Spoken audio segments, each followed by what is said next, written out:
नमस्कार, Bharat first TV पर आपका स्वागत है। इंटरनेट मीडिया पर बढ़ती हुई अश्लीलता और फूहड़ कंटेंट की सफाई को लेकर भारत सरकार ने पिछले दिनों दिशा निर्देश जारी किए। इसी के तहत ग्रोक और अन्य सुविधाएं उपलब्ध कराने वाली कंपनियों को अश्लील कंटेंट हटाने के लिए आदेश दिए हैं। इसमें कहा गया कि एआई के थ्रू जितने भी कंटेंट अश्लील और फूहड़ कंटेंट जनरेट हो रहे हैं उन्हें हटाया जाए।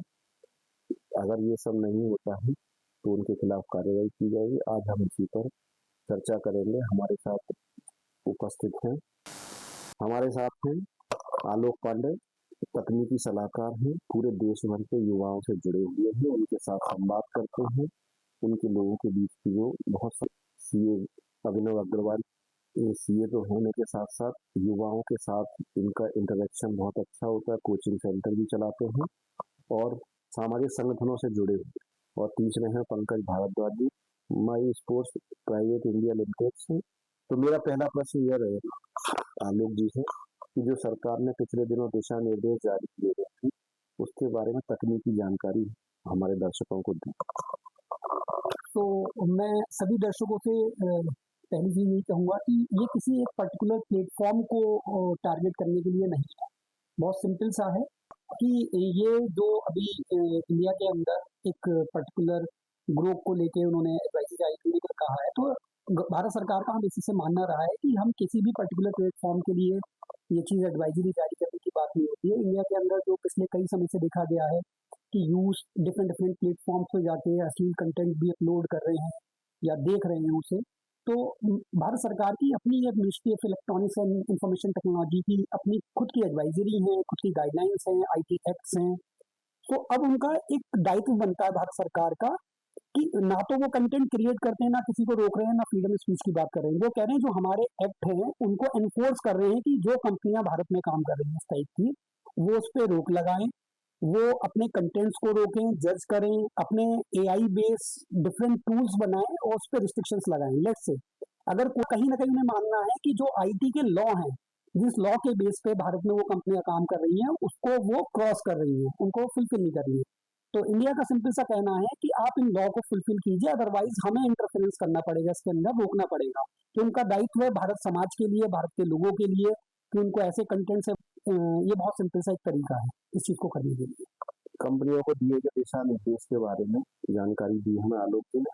मैं अभिनव अग्रवाल जी से बात करूंगा तो कानूनी पक्ष के बारे में क्या इसकी विशेषता है, इसके पीछे क्या है और सरकार का उद्देश्य क्या है, इसके बारे में जानकारी दें। धन्यवाद। देखिए, भारत में ये जो लॉज हैं ये पहले से सब बने हुए हैं इसके ऊपर। जैसे सर ने अभी बताया कि मिनिस्ट्री ने ये एडवाइजरी जारी करी है 29 दिसंबर को कि जितने भी लॉज बने हुए हैं उनको सही तरह से उनको फॉलो करा जाए, और उसमें 4 चीज़ों का विशेष ध्यान रखा जाए। कि पहला, होस्टिंग का, कि ऐसी चीज़ें होस्ट ही नहीं करनी। होस्ट के बाद आता है अपलोड, इनको अपलोड नहीं करना है। अपलोड के बाद उसको शेयर नहीं करना है और ट्रांसमिट नहीं करना है।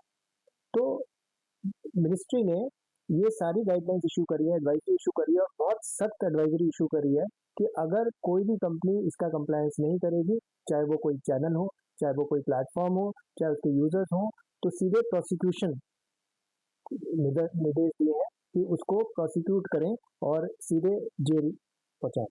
तो इसके जो लॉज हैं, हमारे पास जो नियम बने हुए हैं, मैं उनके ऐप्स के नाम भी आपको एक बार बता देता हूँ कि ऐप्स कौन कौन से हैं जो हमारे पास ऑलरेडी बने हुए हैं। हमारा जैसे एक इंफॉर्मेशन टेक्नोलॉजी एक्ट 2000 का बना हुआ है, उसमें सेक्शन 67, 67A, 67B है।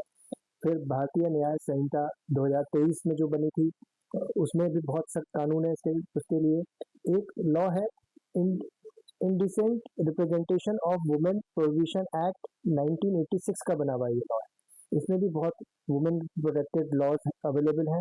फिर बच्चों से related protection of children from sexual offences, POCSO जिसे कहते हैं, पोस्को एक्ट बना हुआ है 2012 का।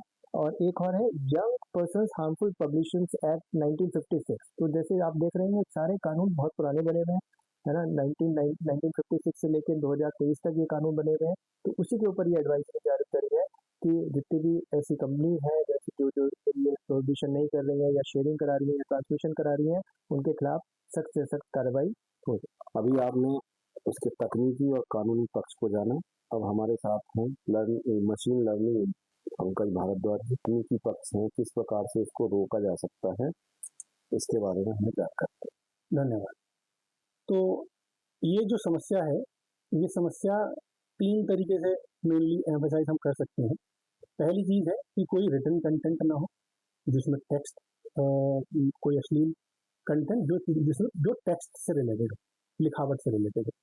दूसरा आता है ऑडियो कंटेंट, जिसमें आप बोल रहे हो कुछ, और तीसरा आता है वीडियो कंटेंट। इन तीनों को हम अलग-अलग सेग्रीगेट कर सकते हैं और उनको अलग-अलग कानूनी तरीके से हमको रोकना होगा। उसको पब्लिश करने, उसको क्रिएट करने और उसको प्रसारित करने, इन तीनों ही तरीकों में। As a machine learning engineer मैं ये कह सकता हूँ कि किसी भी प्लेटफॉर्म पे ये कंटेंट क्रिएट करने की गाइडलाइंस, हालांकि बहुत सारे जो जितने भी एआई कंटेंट क्रिएटर हैं वो काफ़ी फॉलो करते हैं इस चीज़ को, और यूजुअली ऐसा कंटेंट क्रिएट नहीं होता है। बट फोर्सफुली अगर हम कोई ऐसा प्रॉम्प्ट देते हैं किसी मशीन लर्निंग मॉडल के अंदर, तो ऐसा क्रिएट करना पॉसिबल है जब तक कि उस पर रोक न लगाए वो प्लेटफॉर्म इंडिविजुअल। तो सरकार के निर्देशानुसार अगर हम वो कंटेंट क्रिएट ही ना करें, तो पहले ही स्टेप पर ये चीज़ फिल्टर आउट हो जाएंगी। तो अगर हम क्रिएट नहीं करेंगे तो उसको फिर पब्लिश और प्रसारित करने वाली चीज़ें ऑटोमेटिकली बंद की जा सकती हैं।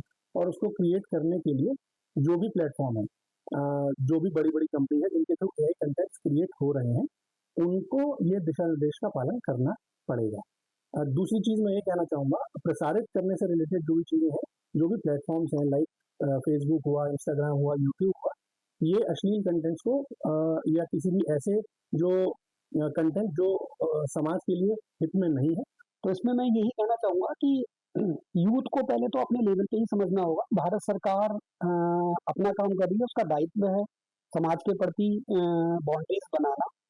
फ्रीडम ऑफ स्पीच हर किसी के पास होती है, लेकिन जो रूल्स हैं, जो भारत सरकार के तय नियम है, उसी के अंतर्गत आना। तो भारत सरकार ने अपना काम, टेबल के दूसरा साइड जहाँ पे ये वीडियो लोग देखने वाले ही यूथ है, तो डेफिनेटली इसका एक पॉजिटिव जाएगा। भारत सरकार के जो नियम है उनको लगेगा कि भारत सरकार को सख्ती से कानून कर रहा है, तो बच्चा भी उन्हीं कंटेंट्स को फेस कर पाएगा। अगर प्लेटफॉर्म पे आज की डेट में भारत एक इनोवेशन ट्रांजिशन से गुजर रहा है, लॉट ऑफ इनोवेशन पूरे वर्ल्ड में, जहां इंडिया पूरे देश में थर्ड लार्जेस्ट इनोवेशन इकोसिस्टम बना है अब आके, इसमें हर यूथ अपने अपने आइडियाज को, डिफरेंट प्रॉब्लम्स पे नए नए सोल्यूशन जनरेट कर रहा है।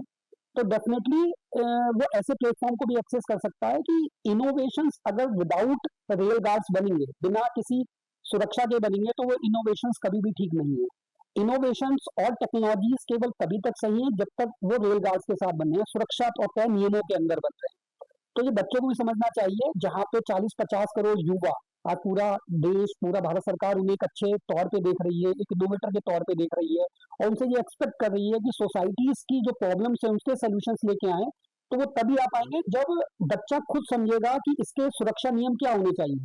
तो रादर देन वो इन कंटेंट को जाके देखे, इन कंटेंट्स को मूव करे, तो बल्कि वो इन कंटेंट्स को इस वजह से भी, इस तरीके से भी देखे कि उनके एंटी कंटेंट कैसे वो जनरेट कर सकता है। मतलब उन कंटेंट्स को रोकने के लिए वो अपने एलएलएम बनाए, लार्ज लैंग्वेज मॉडल्स वो क्रिएट करे, और वो गवर्नमेंट को अप्रोच करे जाके कि ये मैंने एक एलएलएम खुद का बनाया है, और जो आपके नियमों को एनफोर्स करेगा, उनको एनफोर्स करने में मदद करेगा, जो ऐसे असली कंटेंटों को रोकने में मदद करेगा। तो ये युवा की सोच होनी चाहिए। दूसरा, ये पेरेंट्स की भी जिम्मेदारी है कि पेरेंट्स भी अपने बच्चों को इस तरीके से निगरानी में रखें कि वो इन कंटेंट में उतरता तो नहीं जा रहा है। तो गवर्नमेंट ने जैसे एनफोर्स लॉ किया, एक्स को कहा कि अपने एक्स प्लेटफॉर्म से सारे ऐसे कंटेंट वीडियो हटा दिए जाए, तो डेफिनेटली अगर प्लेटफॉर्म पे ये कंटेंट ही नहीं होगा तो उसको इतनी इजी एक्सेस नहीं हो पाएगा, ना उसकी हो पाएगी। सो युवाओं को तो यही संदेश है कि वो इनोवेशंस पे होते हैं, बट इनोवेशंस विद रेलगार्ड, सुरक्षा नियमों के साथ, बहुत मोस्ट इंपॉर्टेंट है। ये जितने भी प्लेटफॉर्म्स हैं वो बाहर की कंपनीज के हैं। अगर भारत की लैंग्वेजेस में देखें तो 22 लैंग्वेजेस में तो डिफरेंट डिफरेंट कंटेंट्स यहाँ पे बनते ही अपना। तो कभी भी एक विदेशी कंपनी के लिए फॉलो एक टफ हो जाता है उन कंटेंट्स को पकड़ना, उन इमेजेस को पकड़ना। अगर भारतीय बच्चे इसके अंदर उतरते हैं तो वो इन रीजनल लैंग्वेज में भी कुछ एलिमेंट्स क्रिएट कर पाएंगे, इन मॉडल्स को ट्रेन कर पाएंगे। जो डिफरेंट भाषाओं में अश्लील कंटेंट आ रहा है, या डिफरेंट कल्चर के हिसाब से वीडियोस क्रिएट हो रहे हैं, पिक्स क्रिएट हो रही हैं, तो वो ज्यादा अच्छे से उसे कैप्चर कर सकते हैं, उसे पकड़ सकते हैं, और उसको रोका जा सकता है और प्लेटफॉर्म से रिमूव कराया जा सकता है।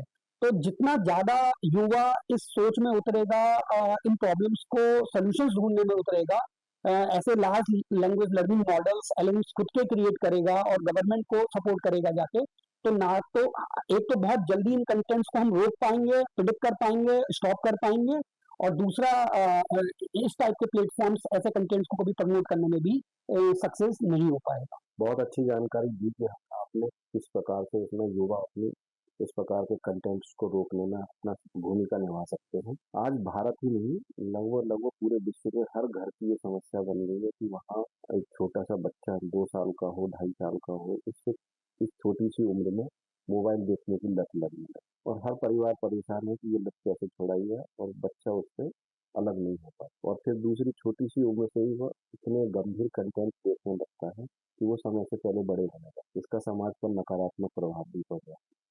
तो जो ये सरकार ने गाइडलाइन जारी की है, इसका समाज के ऊपर आप किस तरीके से प्रभाव देखते हैं आने वाले समय में? ये आपने बहुत अच्छा सवाल करा। और जैसे कहा भी जा रहा है कि आजकल आटा की कंजम्पशन या आटे की खपत कम हो रही है और डाटा की ज़्यादा हो रही है। तो डाटा लोग इतना यूज़ करने लग गए हैं, आपने कहा छोटे बच्चे से लेके बड़ों तक इतना ज़्यादा डाटा का यूज़ हो गया है कि हम लोग जो पहले समाज होता था उसमें उठना बैठना होता था, बच्चे बाहर निकल के खेलते थे, आउट एक्टिविटीज़ होती थी, वो सब अब मोबाइल के चक्कर में, डाटा के चक्कर में कम होती जा रही है। और ये डाटा कंपनीज़ या जितनी भी ये सोशल मीडिया प्रोवाइडर्स हैं, सोशल प्लेटफ़ॉर्म्स हैं, वो आप हम जानते ही हैं सब कि ये हमारी हैबिट्स रीड कर लेती हैं, है ना? कि जो भी हम बातें कर रहे हैं, जो भी हम कंटेंट सर्च कर रहे हैं, उससे हमारा सारा डाटा इनके पास है। सारे फ्री में दे रहे हैं, इसीलिए फ्री में दे रहे हैं कि ये हमसे डाटा कैप्चर कर रहे हैं और डाटा कैप्चर करने के बाद उसको यूज़ करते हैं थ्रू एडवर्टाइज़मेंट एटसेट्रा, एटसेट्रा। वहाँ पे क्या हो जाता है कि हमारी जितने भी पैटर्न्स हैं मॉर्निंग से लेके रात तक के, वो ये कैप्चर कर लेता है। हो भी यही रहा है कि मॉर्निंग जब एक बच्चा उठता है या कोई भी जना उठता है तो सबसे पहले अपना मोबाइल चेक करता है और रात को सोने से पहले भी आखिरी काम जो कर रहा है वो मोबाइल ही चेक करता है या अपना फेसबुक अकाउंट या इंटरनेट अकाउंट चेक कर रहा है। तो थोड़ा-सा लाइफ़स्टाइल में चेंज करने की बहुत ज़्यादा ज़रूरत है। समझने की ज़रूरत है कि ये कैसे नकारात्मक इफ़ेक्ट हमारे मन पे, हमारे शरीर पे डाल रहे हैं और यूथ में, बच्चों में तो ख़ास तौर से ही, है ना? कि जो उनका ध्यान पढ़ाई में होना चाहिए या जो एक्स्ट्रा करिकुलर एक्टिविटीज़ हैं या वो स्पोर्ट्स में हैं, आर्ट्स में हैं, ड्राइंग्स में हैं, जो भी फ़ॉर्म ऑफ कर रहे हैं, तो उससे ध्यान उनका भटकना नहीं चाहिए। और उसमें पेरेंट्स का भी बहुत बड़ा रोल है कि वो अपने बच्चों को मॉनिटर करें कि बच्चे क्या देख रहे हैं, कितने टाइम डाटा यूज़ कर रहे हैं। आजकल पेरेंट्स चाहें तो सब कुछ चेक भी कर सकते हैं, लेकिन छोटे-छोटे बच्चे अपने पासवर्ड्स लगा के रखते हैं, है ना? थोड़े हठीले टाइप के होते जा रहे हैं, लड़ाई हो जाती है पेरेंट्स से। तो वो सब कंट्रोल करने की पुनः ज़रूरत है, तभी ये समाज एक अच्छे पॉजिटिव एनवायरनमेंट की ओर बढ़ेगा। नहीं तो जैसे आपने कहा कि इन चीज़ों की वजह से बच्चों पे ख़ास तौर से बहुत दुष्प्रभाव पड़ रहा है। उनके हार्मोन्स जो हैं वो ज़रूरत टाइम से पहले ही एक्टिवेट हो रहे हैं, जो बुढ़ापे का भी एक कारण बनेगा, है ना? कि यूथ अवस्था में ही उनका शरीर और जो हार्मोन्स हैं वो एक एल्डरली पीपल की तरह ग्रो हो जाए। तो वो बहुत ज़रूरी है कि सब चीज़ें मॉनिटर करी जाएँ, सब चीज़ों को देखा जाए और डाटा को, मोबाइल को जितना कम से कम यूज़ कर सकते हैं उतना करें। पेरेंट्स भी अपने बच्चों के साथ ज़्यादा समय गुज़ारें, उन्हें आउटसाइड एक्टिविटीज़ में ज़्यादा इन्वॉल्व करें रादर दैन जैसे आजकल छोटे-छोटे बच्चों को अगर खाना भी खिलाना होता है तो मोबाइल हाथ में दे देते हैं, है ना? और कंपनीज़ इतनी शार्प हैं आजकल कि वो पैटर्न देख के, उनके हैशटैग देख के, उनके चीज़ों को देख के और वैसी ही वीडियोज़ फिर वहाँ पे आनी शुरू हो जाती है। तो इसलिए ये अवेयरनेस बहुत ज़रूरी है। अगर बाई चांस हमारी फैमिली में या हमारे रिलेटिव्स में या फ्रेंड्स में बाई चांस एआई की मदद से कोई गलत कंटेंट अपलोड हो गया है या किसी ने मिसयूज़ कर लिया है, तो गवर्नमेंट की जो ये एडवाइज़री आई है उसमें ये भी है कि अगर आप सही समय पे इसकी सूचना सरकार को माध्यम से दे देते हैं तो अगले 24 घंटे में वो कंटेंट डिलीट करा जाना चाहिए। ये भी एक गाइडलाइन बहुत अच्छी सी आई है, तो इस अधिकार को भी अपने यूज़ करें और समाज को एक बेहतर समाज की तरफ लेके जाएँ। तो यहाँ तक बहुत सारी स्थिति स्पष्ट हो चुकी है कानून और समाज को, व्यवस्थाओं को लेके हमारी जो रिचुअल्स हैं, हमारी रीति हैं, रिवाज के प्रति युवाओं को वापस लाने के लिए। मेरा एक प्रश्न यहाँ पे ये है आपसे कि जैसे आप मशीन लर्नर इंजीनियर हैं कि कंपनियों बहुत अच्छा प्रश्न किया आपने। बिल्कुल हो सकता है और ऐसा होता भी है। जो कंटेंट जो कंटेंट क्रिएट करता है और जो कंटेंट को पब्लिश करता है बेसिकली उसके खिलाफ तो कार्रवाई होती ही है। गवर्नमेंट ऑफ इंडिया के जो भी रूल बुक हैं उनमें ये प्रोटोकॉल्स हैं बेसिकली कि जो भी कंटेंट को या तो क्रिएट करेगा या तो उसको अपने अकाउंट पे, सोशल मीडिया अकाउंट पे पब्लिश करेगा या सर्कुलेट करेगा, शेयर करेगा, उन तीनों के खिलाफ ही कानूनी कार्रवाई का प्रावधान है।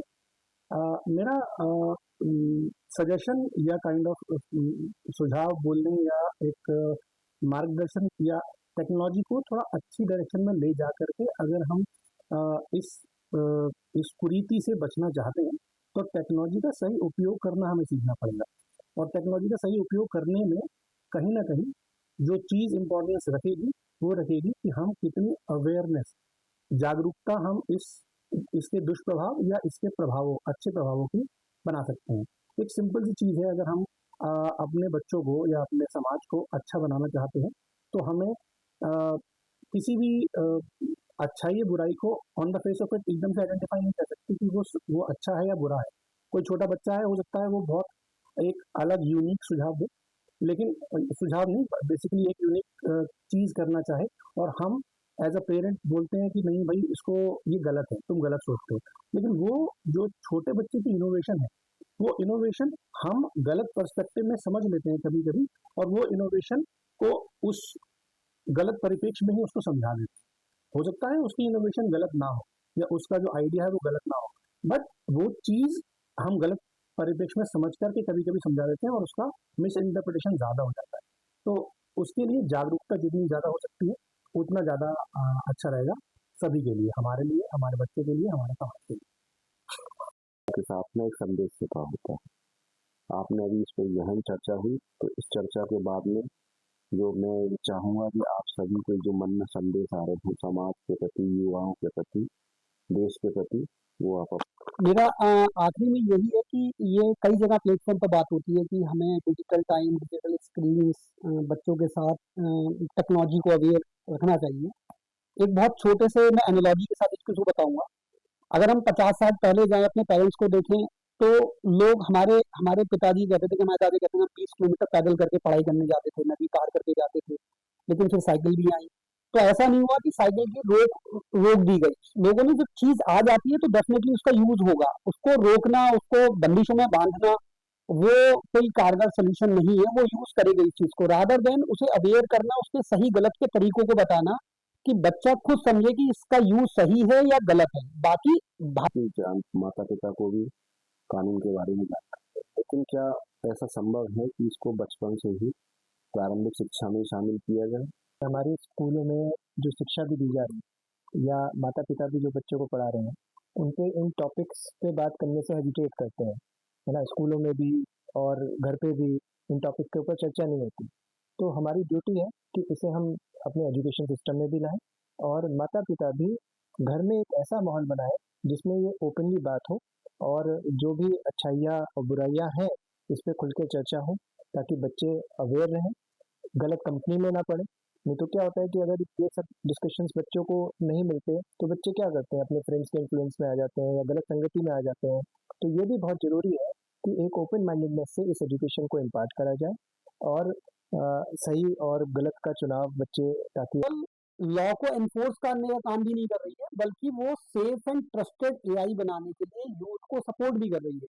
अगर यहाँ के मुरादाबाद शहर के लोगों को पता हो, यूथ को अवेयर भी करवाएं कि इंडिया ने इंडिया एआई मिशन बना रखा है इसका पूरा, और उसके माध्यम से वो कॉल फॉर कंटिन्यूस एप्लीकेशंस निकालने। अगर कोई यूथ, कोई रिसर्चर, कोई इनोवेटर, कोई फैकल्टी मेंबर इस पे रिसर्च कर रहा है कि एआई को सेफ एंड ट्रस्टेड कैसे बनाया जाए, तो उसको वो ग्रांट भी दे रहे हैं सपोर्ट करने के लिए, उस टूल को जनरेट करने के लिए, और कई जगह इसकी कॉन्फ्रेंसेस भी करवा रहे हैं। तो ये ministry of electronics and information technology ने इंडिया एआई मिशन बना रखा है। अभी फरवरी एंड में वो यशोभूमि में, आई थिंक जहां तक मुझे ध्यान है यशोभूमि है, वहां पे बहुत बड़ा एआई समिट भी कर रहे हैं, उसके प्री इवेंट भी चल रहे हैं। तो मुरादाबाद के जो संस्थान है वो माइटी को अप्रोच कर सकते हैं कि एक प्री सबमिट उनको एप्लीकेशंस डालें कि मुरादाबाद के भी संस्थानों में किया जाए इसके ऊपर। और कंटिन्यूस गवर्नमेंट इस पे बहुत करोड़ों का फंड लेके आई है कि अगर कोई बच्चा, कोई इनोवेटर, रिसर्चर आगे आता है उसको समाधान करने के लिए, सेफ एंड ट्रस्टेड एआई बनाने के लिए। मैंने देखा कि किस प्रकार से जो ये गंभीर मुद्दा था हमारे देश के लिए, समाज के लिए नहीं, केवल विश्व के लिए गंभीर बात है ये। हर घर की चिंता है, हर परिवार की चिंता है, हर समाज की चिंता है कि इंटरनेट मीडिया का जो यूज़ बढ़ा है, उसके साथ में बहुत सारी बुराइयाँ भी साथ में आई। आवश्यक ये है कि हर चीज़ के साथ एक अच्छाई होती है और बुराई भी होती है, तो उसमें से हम अच्छी चीज़ों का ग्रहण अधिक करें। ये सलाह जो इन्होंने दी है और कानून के बारे में जानकारी, तकनीकी पक्ष के बारे में जानकारी, ये सभी निश्चित ही आपका ज्ञानवर्धन करेंगे और एक अच्छा समाज, परिवार और युवाओं को उनके उद्देश्य के प्रति प्रेरित करेंगे। हमारे साथ आए सभी विशेषज्ञों का मैं हृदय से आभार व्यक्त करता हूँ। बने रहिए भारत फर्स्ट टीवी के साथ और अच्छी जानकारियों के लिए।